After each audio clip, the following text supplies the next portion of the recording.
ॐ तव कथामृतं तप्तजीवनं कविभिरीरितं कल्मषापहं श्रवणमङ्गलं श्रीमदाततं भुवि गृह्णन्ति ये भूरिदा जनाः।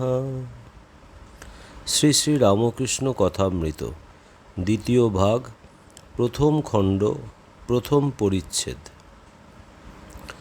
আজ ঠাকুর শ্রীরামকৃষ্ণ মহানন্দে আছেন। দক্ষিণেশ্বর কালীবাড়িতে নরেন্দ্র আসিয়াছেন, আরও কয়েকটি অন্তরঙ্গ আছেন।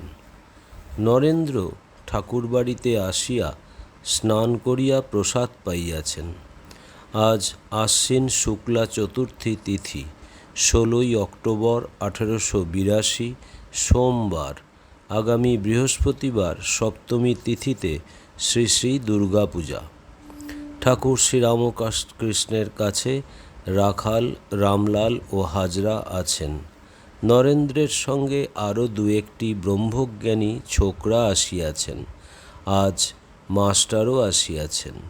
নরেন্দ্র ঠাকুরের কাছেই আহার করিলেন। আহারান্তে ঠাকুর শ্রীরামকৃষ্ণ তাহার ঘরের মেঝেতে বিছানা করিয়া দিতে বলিলেন। নরেন্দ্রাদি ভক্তেরা, বিশেষত নরেন্দ্র, বিশ্রাম করিবেন। মাদুরের উপর লেপ ও বালিশ পাতা হইয়াছে। ঠাকুরও বালকের ন্যায় নরেন্দ্রের কাছে বিছানায় বসিলেন। ভক্তদের সহিত, বিশেষত নরেন্দ্রের সহিত, নরেন্দ্রের দিকে মুখ করিয়া হাসি মুখে মহা আনন্দে কথা কহিতেছেন। নিজের অবস্থা, নিজের চরিত্র গল্পচ্ছলে বলিতেছেন। শ্রীরামকৃষ্ণ নরেন্দ্রাদি ভক্তের প্রতি: আমার এই অবস্থার পর কেবল ঈশ্বরের কথা শুনবার জন্য ব্যাকুলতা হতো।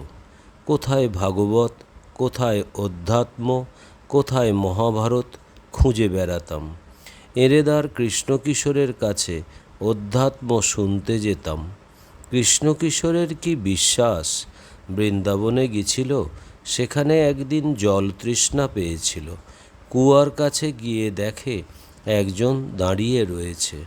জিজ্ঞাসা করাতে সে বললে, আমি নীচ জাতি, আপনি ব্রাহ্মণ, কেমন করে আপনার জল তুলে দেব? কৃষ্ণকিশোর বললে, তুই বল শিব, শিব শিব বললেই তুই শুদ্ধ হয়ে যাবি। সে শিব শিব বলে জল তুলে দিলে, অমনি আচারী ব্রাহ্মণ সেই জল খেলে। কি বিশ্বাস! এরেদার ঘাটে একটি সাধু এসেছিল। আমরা একদিন দেখতে যাব ভাবলুম। আমি কালীবাড়িতে হলধারীকে বললাম, কৃষ্ণকিশোর আর আমি সাধু দেখতে যাব, তুমি যাবে? হলধারী বললে, একটা মাটির খাঁচা দেখতে গিয়ে কি হবে? হলধারী গীতা বেদান্ত পড়ে কি না? তাই সাধুকে বললে, মাটির খাঁচা। কৃষ্ণকিশোরকে গিয়ে আমি ওই কথা বললাম। সে মহা রেগে গেল আর বললে, কি হলধারী এমন কথা বলেছে? যে ঈশ্বর চিন্তা করে, রাম চিন্তা করে, আর সেই জন্য সর্বত্যাগ করেছে, আর তার দেহ মাটির খাঁচা, সে জানে না যে ভক্তের দেহ চিন্ময়। এত রাগ! কালীবাড়িতে ফুল তুলতে আসত, হলধারীর সঙ্গে দেখা হলে মুখ ফুরিয়ে নিত, কথা কইবে না। আমাকে বলেছিল, পৈতেটা ফেললে কেন? যখন আমার এই অবস্থা হলো, তখন আশ্বিনের ঝড়ের মতো একটা কি এসে কোথায় কি উড়িয়ে লয়ে গেল। আগেকার চিহ্ন কিছুই রইল না, হুঁশ নাই। কাপড় পড়ে যাচ্ছে, তা পইতে থাকবে কেমন করে? আমি বললাম, তোমার একবার উন্মাদ হয়, তাহলে তুমি বোঝো। তাই হলো, তার নিজেরই উন্মাদ হলো। তখন সে বললে, কেবল ওং ওং বলতো আর এক ঘরে চুপ করে বসে থাকতো। সকলে মাথা গরম হয়েছে বলে কবিরাজ ডাকলে। নাটাগড়ের রাম কবিরাজ এলো। কৃষ্ণকিশোর তাকে বললে, ওগো, আমার রোগ আরাম করো, কিন্তু দেখো যেন আমার ওকারটি আরাম করো না। সকলের হাস্য। একদিন গিয়ে দেখি বসে ভাবছে। জিজ্ঞাসা করলাম, কি হয়েছে? বললে, ট্যাক্সওয়ালারা এসেছিল, তাই ভাবছি। বলেছে টাকা না দিলে ঘটিবাটি বেচে লবে। আমি বললাম, কি হবে ভেবে? না হয় ঘটিবাটি লয়ে যাবে।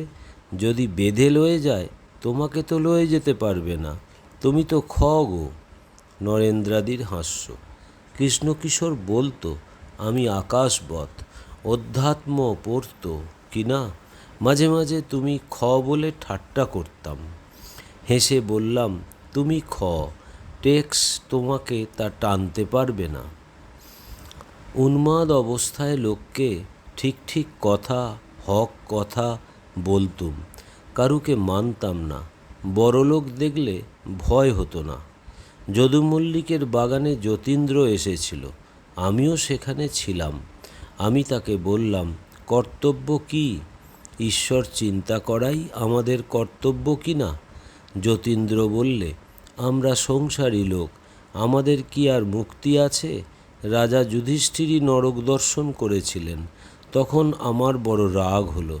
বললাম, তুমি কি রকম লোক গা, যুধিষ্ঠিরের কেবল নরক দর্শনই মনে করে রেখেছ? যুধিষ্ঠিরের সত্য কথা, ক্ষমা, ধৈর্য, বিবেক, বৈরাগ্য, ঈশ্বরে ভক্তি, এসব কিছু মনে হয় না? আরও কত কি বলতে যাচ্ছিলাম, হৃদে আমার মুখ চেপে ধরলে। যতীন্দ্র একটু পরেই আমার একটু কাজ আছে বলে চলে গেল। অনেক দিন পরে কাপ্তেনের সঙ্গে সৌরীন্দ্র ঠাকুরের বাড়ি গেছিলাম। তাকে দেখে বললাম, তোমাকে রাজা টাজা বলতে পারবো না, কেননা সেটা মিথ্যা কথা হবে। আমার সঙ্গে খানিকটা কথা কইলে, তারপর দেখলাম সাহেব টাহেব আনাগোনা করতে লাগলো। রজগুণী লোক, নানা কাজ লয়ে আছে।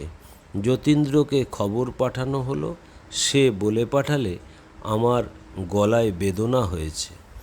সেই উন্মাদ অবস্থায় আর একদিন বরানগরের ঘাটে দেখলাম জয় মুখুজ্জে জপ করছে, কিন্তু অন্যমনস্ক। তখন কাছে গিয়ে 2 চাপড় দিলাম। একদিন রাসমণি ঠাকুর বাড়িতে এসেছে, কালীঘরে এলো, পুজোর সময় আসতো আর 2-1টা গান গাইতে বলতো। গান গাচ্ছি, দেখি যে অন্যমনস্ক হয়ে ফুল বাজছে, অমনি 2 চাপড়। তখন ব্যস্ত সমস্ত হয়ে হাত জোর করে রইল। হলধারীকে বললাম, দাদা, এ কি স্বভাব হলো? এ কি উপায় করি? তখন মাকে ডাকতে ডাকতে ও স্বভাব গেল। ওই অবস্থায় ঈশ্বর কথা বই আর কিছু ভালো লাগে না। বিষয়ের কথা হচ্ছে শুনলে বসে বসে কাঁদতাম। মথুরবাবু যখন সঙ্গে করে তীর্থে লয়ে গেল, তখন কাশীতে রাজাবাবুর বাড়িতে কয়দিন আমরা ছিলাম। মথুরবাবুর সঙ্গে বৈঠকখানায় বসে আছি, রাজাবাবুরাও বসে আছে। দেখি তারা বিষয়ের কথা কইছে, এত টাকা লোকসান হয়েছে, এই সব কথা। আমি কাঁদতে লাগলাম। মা, কোথায় আনলে? আমি যে রাসমণির মন্দিরে খুব ভালো ছিলাম, তীর্থ করতে এসেও সেই কামিনী কাঞ্চনের কথা, কিন্তু সেখানে দক্ষিণেশ্বরে তো বিষয়ের কথা শুনতে হয় নাই। ঠাকুর ভক্তদের, বিশেষত নরেন্দ্রকে একটু বিশ্রাম করিতে বলিলেন। নিজেও ছোট খাটটিতে একটু বিশ্রাম করিতে গেলেন। ওম নিরঞ্জনম নিত্যম অনন্তরূপম ভক্তানুকম্পাধীত বিগ্রহং বৈ ঈশাবতারম পরমেশমিড্ডম তং রামকৃষ্ণং শিরসা নমামহম। শ্রীরামকৃষ্ণ অর্পণমস্তু।